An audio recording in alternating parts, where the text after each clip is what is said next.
নিরামিষ দিনের জন্য হোক বা পুজো পার্বণের ভোগের জন্য খুবই সহজ পদ্ধতিতে এঁচোড়ের রেসিপিটা কিভাবে বানাবো সেটা আমি আপনাদের করে দেখাবো। সাথে আপনারা অবশ্যই থাকবেন। আমি স্বপ্না কিচেনে আপনাদের সবাইকে স্বাগত জানাই। প্রথমে আমরা এখানে 500 গ্রাম এঁচোড় নিয়েছি, ভালো করে পরিষ্কার করে কেটে ধুয়ে নিয়েছি। এখানে আমরা প্রথমে এঁচোড়ের মধ্যে 1 চামচ আমরা হলুদের গুঁড়ো দিলাম, 1 চামচ লবণ দিলাম, দিয়ে গ্যাসের ফ্লেমটা প্রথমে এখানে আমরা অন করে নেব।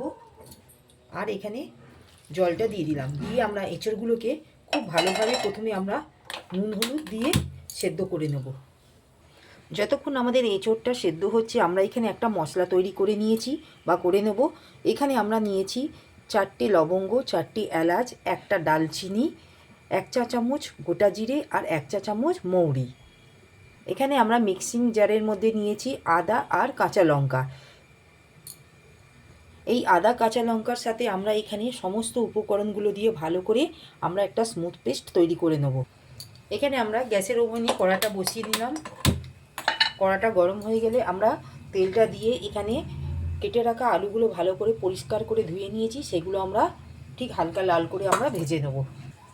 কড়াটা গরম হয়ে গেছে, এখানে আমরা তেলটা দিয়ে দিলাম। আমরা এই এঁচোড় আলুর নিরামিষ তরকারিটা সম্পূর্ণ নিরামিষ তেল দিয়ে, সর্ষে তেল দিয়ে তৈরি করব। আপনারা যদি মনে করেন সেটা আপনারা রিফাইন তেল দিয়েও তৈরি করতে পারেন।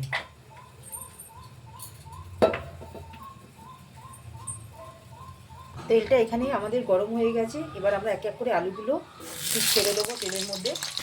এখানে আমরা এই আলুর মধ্যে 1 চামচ হলুদ গুঁড়ো আর 1 চামচ আমরা এখানে লবণ দিয়ে দেবো। ভালো করে নুন হলুদ মিশিয়ে আমরা আলুটাকে ঠিক লাল করে ভেজে আমরা তুলে নেব। এখানে আমাদের আলুগুলো ঠিক লাল করে ভাজা হয়ে গেছে, আমরা এক এক করে আলুগুলো তুলে নেবো এখানে পাত্রের মধ্যে একটা। এখানে আমরা এই আলু ভাজা তেলের মধ্যে একটা শুকনো লঙ্কা আর তেজপাতা আমরা ছিঁড়ে দিলাম, আর এখানটায় আমরা সামান্য অল্প একটু হিং দিয়ে দেবো।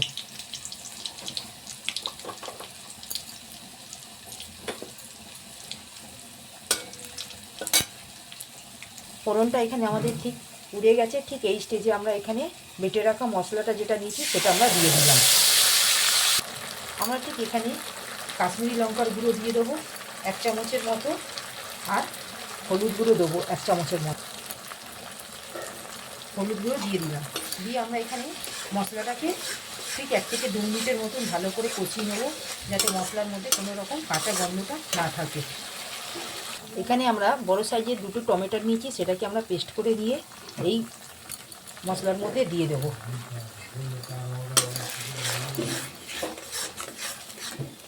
দিয়ে ভালো করে আমরা কষিয়ে নেব, যাতে টমেটোর কাঁচা গন্ধটা না থাকে। ঠিক এই স্টেজে আমরা এখানে 1 চামচের মতো ধনে গুঁড়ো দেব, আর 1 চামচ গোলমরিচের গুঁড়ো আমরা দেব। আর কোনো রকম আমরা মশলা এখানে ব্যবহার করব না। দিয়ে ভালো করে আমরা 1 থেকে 2 মিনিটের মতন কষিয়ে নেব। এখানে আমরা 1 চামচের মতো লবণ দিয়ে দিলাম।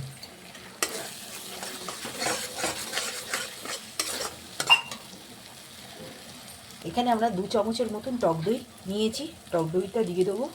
যদি আপনাদের কাছে টক দই না থাকে আপনারা টমেটোর আরও 2টো বেশি করে দিয়ে দেবেন। ঠিক এখানে টমেটোর আর দই দিয়েছি বলে আমরা একটু টকের ভাব থাকবে বলে সেই জন্য আমরা এখানে 1 চা চামচের মতন চিনি দেবো। 1 চামচের মতন আমরা চিনি দিয়ে দিলাম। মশলাটা ঠিক কষানো হয়ে গেছে, এখানে আমরা ভেজে রাখা আলুগুলো দিয়ে দিলাম।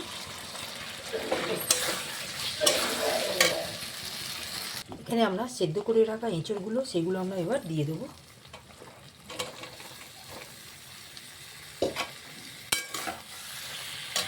দিয়ে ভালো করে আমরা কষিয়ে নেব 1 থেকে 2 মিনিটের মতো।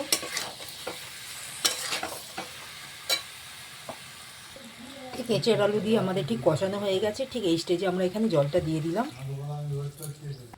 জলটা দিয়ে আমরা এখানে ঢাকা দিয়ে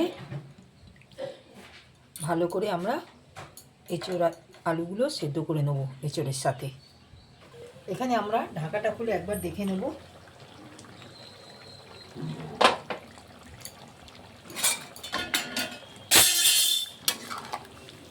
বন্ধুরা দেখুন ঠিক এখানে আমাদের এঁচোড়টা সেদ্ধ হয়ে গেছে। আমরা এখানে এঁচোড়টা ভেজে নিই এই কারণে যাতে এঁচোড়টা সফট থাকবে। যদি আপনারা মনে করেন আপনারা যদি এঁচোড় ভেজে করবেন করতে পারেন। দেখুন ঠিক এই স্টেজে এখানে আমরা এক চামচের মতো এখানে আমরা ময়দা গুলিয়ে রেখেছি, সেটা আমরা এখানে দিয়ে দেবো যাতে গ্রেভিটা আরও গাঢ় ও ঘন হবে। বন্ধুরা দেখুন দেওয়ার সাথে সাথে কীরকম আমাদের ঠিক ঘন হয়ে গেল। নুনটা আপনারা একবার চেক করে একবার দেখে নেবেন। আমরা এখানে সামান্য অল্প চেক করে দেখেছি নুনটা অল্প দরকার, সেই জন্য আমরা এখানে দিয়ে দিলাম।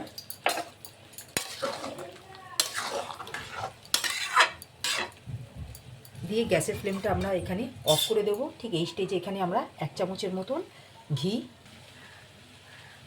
1 চামচের মতন আমরা দিলাম। আর একটু কুচনো ধনেপাতা দিয়ে দেবো। এখানে অল্প কুচনো ধনেপাতা দিয়ে দিলাম আমরা।